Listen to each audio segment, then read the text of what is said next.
வணக்கம் நண்பர்களே, நான் முருகேசன். இது நங்கூரம். சவுக்கு சங்கர் ஆரம்பத்தில் நல்லா தான் இருந்தார், நல்லபடியாக தான் பேசினார். நியாயம், அதாவது இவர் வளர்ந்ததுக்கு காரணமே இவர் பேசுனதெல்லாம் ஓரளவு நியாயமாக இருந்ததுனால தான். நிறைய விஷயங்களை பற்றி அலசி ஆராய்ஞ்சார்.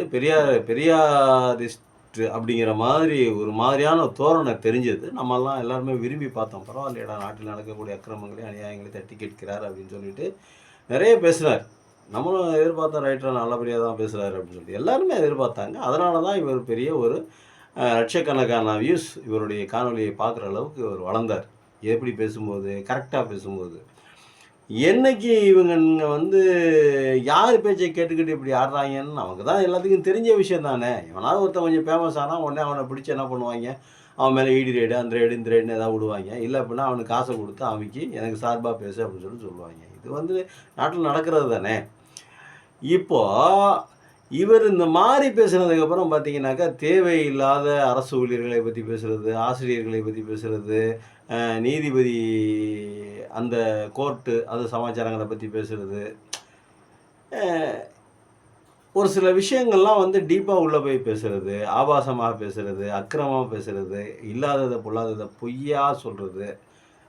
இப்போ அண்ணாமலையை பார்த்தீங்களா, ஒரு ஒரு என்னது கிராக் ஐயா அப்படி ஒன்று இருக்குது. அவருக்கு ஒரு தனி வீடியோ போடுவோம். அது அப்புறம் இந்த மாதிரி பொய் மேலே போய் அடுக்கடுக்காக கேட்டால் எனக்கு சோர்ஸ் இருக்குது, அங்கே இருக்குது, அவரை தெரியும், இவரை தெரியும், யாரையாவது ஒருத்தரை பிடிச்சிக்கிட்டு ஏதாவது ஒன்று பண்ணிக்கிட்டு ஒரு நீதியோடு வாழணும் அப்படிங்கிற ஒரு தாத்பரியமே இல்லாமல் என்னமோ வந்தானுக்கு வந்தான் போனான்னு என்னென்னமோ பேசிக்கிட்டு தெரிஞ்சார். கோர்ட்டு கொட்டு வச்சிச்சு, அப்பையும் அடங்கலை. இப்போ திருப்பி என்ன சொல்கிறாரு, இந்த ஃபஸ்ட்டு இவர் எங்கே தடம் மாறினார் அப்படின்னா, அந்த ஒரு பொண்ணு ஒன்று இறந்து போயிடுச்சு பார்த்தீங்களா, அந்த பொண்ணு ஸ்கூலில் அந்த பொண்ணு விஷயத்தில் தான் முதல்ல தடம் மாறுறார். அதாவது இவர் பேசுனா லட்சக்கணக்கான வியூஸ் போகுது, நிறைய பேசுகிறாங்க அப்படின்னு இவரை கூட்டிகிட்டு இந்த பொண்ணுக்கு எதிராக பேச வச்சுருக்காங்க. இவரும் பேசினார். உண்மையை பேசினாரோ பொய்யை பேசினாரோ அவர் மனசாட்சிக்கு தான் தெரியும். ஆனால் உண்மை அதுக்கு நேர் மாறாக இருந்திருக்கிறது. இவர் எதுக்காக பேசினார், எது பேசினாருன்னு தெரியல. வரிசையாக நிறைய விஷயங்கள் அது மாதிரி பேசியிருக்காரு, நிறைய இது பண்ணியிருக்காரு. இப்போ புதுசாக துப்புரவு பணியாளர்களை பற்றி பேசியிருக்காரு. அவங்க திறமை இல்லாதவங்க, அவங்க குடிகாரங்க அப்படின்னு சொல்லிட்டு பேசியிருக்காரு. நீங்கள் இப்போது அவனுக்கு என்ன வேலை கொடுத்துருக்கீங்க, அவருக்கு நம்ம நிறைய விஷயங்களை அலசி ஆராய வேண்டியிருக்குது. இப்போ ஏன் இவங்க துப்புரவு பணியாளராக ஆனாங்க அப்படிங்கிறதுக்கு ஒரு வரலாறு இருக்குது. இவங்க என்ன வேலை ஆதி காலத்தில் பார்த்தாங்க, அந்த காலத்தில் விவசாயம் தான் பார்த்துருக்காங்க. உங்களும் விவசாயம் தான் பார்த்துருக்காங்க. படை வீரர்களாக இருந்திருக்கிறார்கள். இவர்கள் அந்த படை வீரர்களாக இருக்கும்போது ஒரு சில விஷயங்களில் ஒரு தோல் வேலை செய்யும்போது இவர்களை துப்புரவு பணியாளர்களாக மாற்றி அவங்க இது பண்ணி விட்டாங்க. ஒடுக்கப்பட்ட மக்களில் அதுவும் அடியில் கீழே இருக்கிறவங்கள லாஸ்ட்டு, அதாவது நீங்கள் மக்களில் எடுத்துக்கிட்டிங்கனாக்கா, நான் இந்த 4 வர்ணம் 5 வர்ணம்லாம் சொல்லுங்கள்ல, இவங்க 5வது வர்ணத்தை சேர்ந்தவங்க எல்லாம் தான் அனைவருமே பார்க்குறாங்க. இவன் சவுக்கு சங்கர் அப்படி தான் பார்த்துருக்குறான். எப்படி பார்த்துருக்குறான், குடிக்காரர்கள் 50,000 ரூபா கொடுத்தா போதும் வாங்கி குடிச்சிட்டு ஆடுவான் அப்படின்னு. அவன் ஏன் குடிக்கிறான் அப்படிங்கிறத பற்றி யோசிக்கவே மாட்டியா? சரி, நீ ஒரே ஒரு நாள் அந்த மலைக்குழியில் இறங்கி ஏறி, யாராக இருந்தாலும் சரி, அது அவங்கள குறை சொல்கிறவங்க யாராக இருந்தாலும் சரி, ஒரே ஒரு நாள் மலைக்குழியில் இறங்கி ஏறுங்கள். யோசிச்சு பாருங்கள், அது எவ்வளவு கொடுமையான ஒரு வேலை தெரியுங்களா? உடம்பு பூரா மலமாக இருக்கும். அந்த குழியில் இறங்கி ஏறணும், எவ்வளோ கஷ்டம் தெரியுங்களா? ஏன் அந்த மாதிரி கீழே கிடக்கிற ஒரு பாவப்பட்ட மக்களை போய் எதுக்கு நீ பேசணும்? குடிகாரன்னு சொல்லிட்டு எதுக்கு சொல்லணும்? நீ என்ன வார்த்தை சொன்ன? நீ 50,000 அவங்களுக்கு கொடுக்குறீங்க அப்படின்னு சொல்லிட்டு, ஒரு நாளைக்கு ஒரு மாதத்துக்கு 50,000 கொடுக்குறீங்க அப்படின்னு சொல்லிட்டு சொல்கிறீங்க. அத்தோடு நிப்பாட்டிக்க வேண்டியதானே? அதையும் குடிக்கிறத பற்றி நீங்கள் எதுக்கு பேசுகிறீங்க? இதெல்லாம் தரக்குறைவான வார்த்தைன்னு தெரியாதா ஒரு பெரிய மனுஷனுக்கு? அந்த வேலையை நீ குடிக்காமல் செய்ய முடியுமா? நீ வேணால் குடிக்காமல் ஒரு நாள் செஞ்சுப்பார். உன்னை கூப்பிட்டாக்கா நீ என்ன தெரியுமா பண்ணுவ? இதில் கொஞ்சம் பிரச்சனை, உங்கள் வீட்டில் உங்களோட செப்டிக் டேங்கு அடப்பு ஏதோ ஒரு பிரச்சனை ஆயிடுச்சுன்னு வச்சுங்க. அவரை கூப்பிடுற. அவரை கூப்பிட்டு ஒரு துப்புரவு பணியாளரை கூப்பிட்டு நீ என்ன பண்ணுற, அவர் நான் அந்த அந்த ஸ்லாப்லாம் திறந்து பார்க்கும்போது நீ என்ன பண்ணுவ தெரியுமா? மூக்கை பிடிச்சிட்டு 300 மீட்டருக்கு அங்கிட்டு போய் நிற்ப. நிற்பியா மாட்டியா? நிற்ப தானே. உன்னைய கூப்பிட்டு இது மாதிரி பிரச்சனை இருக்குடா அப்படின்னு சொல்லிட்டு உங்ககிட்ட சொன்னால் நீ மூக்கை மூடிட்டு 300 மீட்டருக்கு அங்கிட்டு போய் நிற்கிறிய. அவன் எப்போ அந்த குழிக்குள்ளே இறங்குவான்? அப்போது அந்த ஸ்மெல்லு தெரியாமல் இருக்கிறதுக்காக அந்த ஒரு அந்த மென்டாலிட்டியை வந்து மாறணும். இது ஒரு நாத்தம் பிடிச்ச ஒரு சாக்கடை, இது வந்து செப்டிக் டேங்கு, இது மலம், மனித மலம் அப்படிங்கிறது அந்த மென்டாலிட்டியை மாற்றுறதுக்காக தண்ணி அடிச்சுட்டு உள்ளே இறங்குறாங்க. நீ வேணால் தண்ணி அடிக்காமல் ஒரே ஒரு தடவை அவன் வாழ்க்கையில் நீ இறங்கிப்பார். துப்புரவு பணியாளர்களை குறை சொல்கிறவங்க ஒரு நாள் அவங்க செய்கிற வேலையை நீ இழுத்து செஞ்சுப்பார். அந்த வலி, அந்த வேதனை, அந்த கஷ்டம் செய்ய முடியுமா? துப்புரவு பணியாளர்கள் இல்லைன்னா இன்றைக்கி சென்னையும் சரி எந்த நகரமாக இருந்தாலும் பார் தமிழக அரசு வந்து அவர்களுக்கு வண்டி கொடுத்து அவர்களுக்கு கான்ட்ராக்டு தான், ப்ரைவேட்டு தான், வண்டி கொடுத்து வாழ்க்கைக்காக அவங்களுக்கு எவ்வளோ பண்ணி கொடுத்து அவர்கள் இந்த நகரத்தை சுத்தமாக வச்சுருக்காங்க. ஆனால் நீ வந்து ஒரு செப்டிக் டேங்க் வண்டி, அந்த வண்டியை 65 லட்ச ரூபா 60 லட்ச ரூபா நம்ம சொல்கிறாங்க. அந்த 60 லட்ச ரூபா லோன் கொடுக்குறதுல உனக்கு என்ன பிரச்சனை? ஊழல் இருக்குன்னா அரசு ஊழல் இருக்கு, நீ அரசை பற்றி பேசு. துப்புரவு பணியாளர்கள் 50,000 கொடுத்தாங்க, குடிச்சிட்டு என்கிட்ட வண்டியை கொடு, நான் 50,000 தரேன், நீ குடிச்சிட்டு ஆட்டம் போடு அப்படின்னா அது என்ன அர்த்தம்? திறமை இல்லாதவர்கள், குடிகாரர்கள். யாரா ஆக்குனது? திறமை இல்லாதவர்களாக ஆக்குனது யாரா? குடிகாரர்களாக ஆக்குனது யாரா? அவங்கள அந்த வேலையை யாரா கொடுத்தது அவனுக்கு ஆரம்ப காலத்தில்? யார் மேலடா குற்றம் அது? வரணும்னு சொல்லிட்டு ஒருத்தன் எழுதுனால, சாதின்னு ஒருத்தன் எழுதுனால, அவனை கேட்க வேண்டிய கேள்விடா. அவனும் நீயும் எதில் நீங்கள் வந்து வித்தியாசமாக இருக்கீங்க? எதில் நீங்கள் 2 பேரும் வித்தியாசமாக இருக்கீங்க? அவனும் மனுஷன் தானே, நீயும் மனுஷன் தானே. ஏன் அவனை மட்டும் இலக்காரமாகவே பார்க்குறீங்க? பட்டியலின மக்கள்னாக்கா உங்களுக்கு அவ்வளோ இலக்காரமாக போச்சா? பட்டியலின மக்கள்னாவே எல்லாத்துக்கும் ஒரு இலக்காரமாக போச்சா? அவன் என்னடா இன்னொருத்தன் வந்து என்னடானாக்கா இவர்கள் வந்து தமிழில் இல்லை தெலுங்கர்கள் அப்படின்னாங்க. தெலுங்கர்கள் இப்போ கன்னடம் நான் இப்போ வந்து கவுண்டரில் கூட நிறைய பேர் கன்னடம் பேசுகிறாங்க. அதுக்காக அவங்க பூரா கன்னடர்கள் ஆயிட முடியுமா? அந்த மாநிலத்தை ஒட்டி உள்ளவர் அது மாதிரி பேசியிருப்பாங்க. இவங்களும் அந்த மாநிலத்தை ஒட்டி வாழ்ந்திருப்பாங்க. அந்த பாஷை தெரிஞ்சிருக்கும்.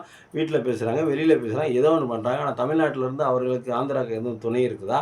ஏதாவது லிங்க் இருக்குதா? ஏதாவது லிங்க் இருக்குதா? ஒரு சின்ன லிங்க்கு. இங்கே ஆந்திராவில் பொண்ணு கொடுத்து எடுக்கிறாங்களா? இவங்க போகிறாங்களா வராங்களா? இருக்கிறவங்க இருக்காங்க, அது வேறு விஷயம்.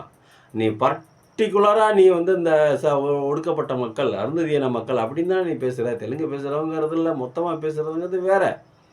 ஆனால் பட்டியலின மக்கள் அப்படின்னு சொல்லிட்டு தனியாக ஸ்பெசிஃபிக்காக பேசுகிறீ. அவர்களுக்கும் தமிழ்நாட்டில் இருக்கிற பட்டியலின மக்கள் எத்தனை பேர் ஆந்திராவில் பெண் கொடுத்து பெண் எடுத்திருக்கிறார்கள் என்று நீ சொல்லு. அவனை சொல்லு. இன்னொருத்த பேசலாம் பாரு. வீணாக நீங்கள் என்ன பண்ணிகிட்டு இருக்கீங்க தெரியுமா? இப்போ இவங்க மக்களை நான் என்ன சொல்கிறேன் கேளுங்க. இவர்கள் வந்து புதிதாக இப்போ சாதியை பற்றி கிளப்பி ஒரு சாதி கலவரத்தை உண்டு பண்ணணும்னு நினைக்கிறாங்க மக்களே. நீங்கள் தயவு செஞ்சு புரிஞ்சுக்கோங்க. ஒரு சில பேர்லாம் பாருங்கள், இந்த ஹெச் ராஜான்னு ஒருத்தன், அவன் என்ன சொல்லியிருக்கான் தெரியுங்களா? என்ன சொல்லியிருக்கான்? இந்த எழுதி கூட வச்சுருக்கேன் அவன் சொன்னதை. நாடார்கள் தமிழர்கள் இல்லை. முதல்ல நீ தமிழனா? நம்ம ஹெச் ராஜாட்ட கேட்க வேண்டிய கேள்வி, முதல்ல நீ தமிழனா? நீ எதுக்கு நாடார்கள் தமிழெல்லாம் இருக்காங்க? இல்லை, அவர்களை வந்து தமிழர்கள் ஆதி குடிகள், அவங்க தமிழர்களாகவே தான் வாழ்ந்துறாங்க, தமிழர்களாக தான் இருக்கிறாங்க. தமிழர்கள் நீ சொல்கிறதுக்கு யார்? நீ யார் ஆள்? நீ யார்? நீ தமிழனா? தமிழனை பற்றி பேசுகிறதுக்கு உனக்கு என்ன யோகிதை இருக்கு? உன் ஊர் எந்த ஊர்?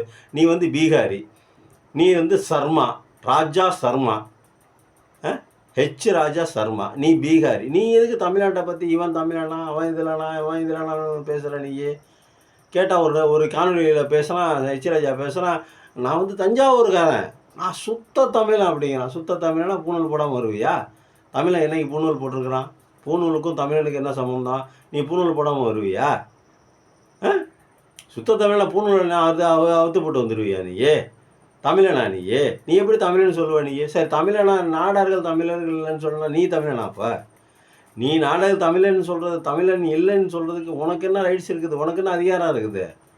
நீ என்ன தமிழ்நாட்டுக்கு என்ன தாதாவா? இந்த மாதிரி பைத்தியக்காரங்களாம் வந்து ஏதாவது ஒன்று சொல்லி விட்டு, ஏதாவது ஒன்று கிளப்பி விட்டு, ஏதோ நல்லா இருக்கிற இந்த ஊரை வந்து நாசமாக்கலான்னு பார்க்குறாங்க நண்பர்களே. நம்ம தான் வந்து விழிப்புணர்வோடு இருக்கணும். அதாவது இவெல்லாம் வந்து பேசி நமக்கு யார் தமிழர், யார் தமிழர் இல்லாதவர்னு சொல்லி கொடுக்குற அளவுக்கு நம்ம எவ்வளோ வீக்காக இருக்கு. நம்ம எல்லாம் எவ்வளோ முட்டாளாக இருந்தால் நாடார்கள் தமிழர்கள் அல்ல அப்படின்னு சொல்லியிருப்பான். நீ வந்து உனக்கு யார் மேலேயாவது தனிப்பட்ட மேலே நாடார் மக்கள் மேலே யாராவது ஒரு தனி மனிதன் மேலே உங்களுக்கு காட்ட இருந்துச்சுன்னா நீ அவனை போய் சண்டையில் வம்புல ஏதோ ஒன்று பண்ணு. அதை விட்டு ஒட்டுமொத்த நாடாரையும் நீ தமிழர்கள் இல்லை அப்படின்னாக்கா நீ என்ன உனக்கு யார் அந்த ரைட்ஸை கொடுத்தது? நாடார தமிழர் இல்லைன்னு சொல்கிறதுக்கு உனக்கு யார் அந்த ரைட்ஸை கொடுத்தது? அது ஒரு தமிழை சொன்னால் கூட பரவாயில்ல. நீ பீகாரி, உனக்கும் தமிழ்நாட்டுக்கு எந்த சம்மந்தமும் இல்லை. கலவரத்தை உண்டு பண்ணுறதுக்குன்னே உன்னை தூக்கிட்டு வந்து இங்கே விட்ருக்காங்க. கலவரத்தை உண்டு பண்ணுறதையும் தூக்கிட்டு வந்து விட்ருக்காங்க. மக்களே, நீங்கள் நம்ம நல்லா இன்றைக்கி ரொம்ப கவனமாக இருக்கணும். அவன் ஏதாவது ஒன்று சொல்லி விட்டு போயிடுவாங்க. நம்ம தான் கவனமாக இருக்கணும். இந்த இப்போ சவுக்கு சங்கம் சொல்லியிருக்கான்ல, தேவையில்லாது. நீ வந்து அரசினுடைய ஊழலை, அரசினுடைய அது வந்து நிறைய விஷயங்கள் இருக்கும். அது வந்து நீ விவரம் தெரிஞ்ச மாதிரியே பேசுகிற. உண்மையாக பொய்யான்னு தெரியல. நீ பொய்யா பேசுனங்கிறதுனால தான் தூக்கி உள்ளே வச்சாங்க. உண்மையாக பேசினா அதை ஏன் தூக்கி உள்ளே வைக்கிறாங்க? அப்பயே நீதிபதி கூப்பிட்டு உன்னை அரெஸ்ட் பண்ணுறதுக்கு வாய்ப்பு இல்லைல்ல. நீ பேசுறதெல்லாம் பொய்.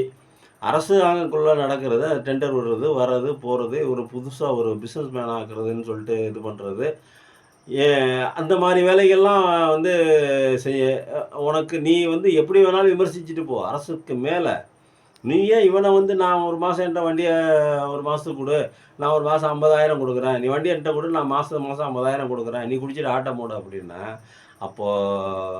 அப்போது அரசாங்கம் இவனுக்கு வண்டி தரது உனக்கு பிடிக்கல. இவன் எப்பயுமே அரசாங்கத்தில் கூலி வேலையே செஞ்சுக்கிட்டு இந்த மாதிரி நான் அந்த அந்த அந்த இந்த சுத்தம் பண்ணுற வேலையை தான் செஞ்சுக்கிட்டு இருக்கணும். அவனுக்கு லோனு கொடுத்து அவனை பெரிய ஒரு வண்டி ஓனர் ஆயிடக்கூடாது. ஆனால் உனக்கு பிடிக்காது. ஊழலில் போய் மேல்மட்டத்தில் பேசுகிறா. ஒருத்தங்களுக்கு அரசு வாய்ப்பு கொடுக்குது. 200 வண்டியை நம்ம கொடுக்குறாங்க. வாங்கிக்கிறது அரசாங்களோட மானியத்தில் அவங்க வாங்குகிறாங்க. வாங்கி அவர்கள் பயன்பெற்றுட்டு போகிறாங்க. உனக்கு எங்கே வலிக்குது உனக்கு? அப்போ நீ என்ன சுற்றி வளைச்சி என்ன சொல்ல வர? அவர்கள் துப்புரவு பணியாளர்களாகவே இருக்கட்டும். ஒரு 65 லட்ச ரூபா, 60 லட்ச ரூபா, 50 லட்ச ரூபா போட்டு அந்த வண்டிக்கு அவர்கள் ஓனராக இருக்கக்கூடாது அப்படின்னு தான் உன் நினப்பு உனக்கு.